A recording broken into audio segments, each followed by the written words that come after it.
The temperatures are rising, and we know it's important to drink plenty of water and wear sunscreen, but it's also important to help our pets stay cool. So Heidi is with us now from AAWL for some summer safety tips for your pets. Good morning. Hey, good morning. Yes, a lot of stuff we don't think about. We always hear about don't hike with your dogs after it's 100 degrees, but even just being in the yard or being outside at all can be too much for them. So we're getting some tips this morning on how to keep your dogs and your cats cool and comfortable. We have Barley joining us, and she is living it up in the pool, and that is really one of the easiest and most cost-effective ways, Michael, to keep your dog cool this summer is just to give them some water. That's what we do. Exactly. So spend $20, buy them a little kiddie pool, and then when they go playing and swimming, you can make a game out of it by throwing treats in there, and they'll go bobbing for treats. But what they're doing is cooling themselves down, and then their coat will work kind of like an evaporative cooler and keep them cool throughout the day. And when we have dogs with long coats like Flax, that swamp cooling effect really can help out when they're even inside, because your house can get up into high 70s or in the 80s, and they're going to be a lot more comfortable for the day. So maybe a couple times a day, let them get into the water. And the other reason we brought Barley out here, too, is because she has such short white hair. It never occurred to me that she might need some sunscreen. And this is really good up in the high country, too, where the temperatures are cooler, but the sun is super intense. Absolutely. It's the same thing that, when everybody's, I don't need to wear sunscreen, it's overcast. Right, so that's not a thing. Sun is still out, still doing its thing. The sun will still give you sunburns, and dogs can get sunburns and skin cancers, especially dogs that have that lighter coat or short fur.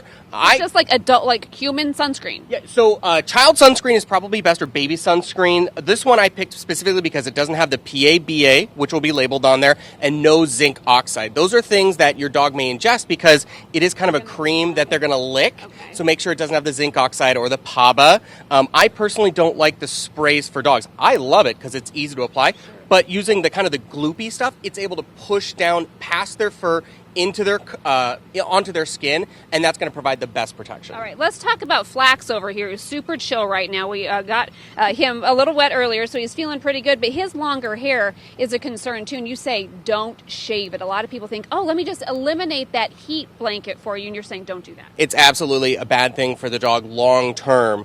So their coat is built to protect them in different ways, and in some ways keep them cool. Now you can definitely brush out all that excess hair and maybe trim it down just a little bit so it's not totally unruly, but shaving them all the way down to their skin is a short-term solution to a long-term problem.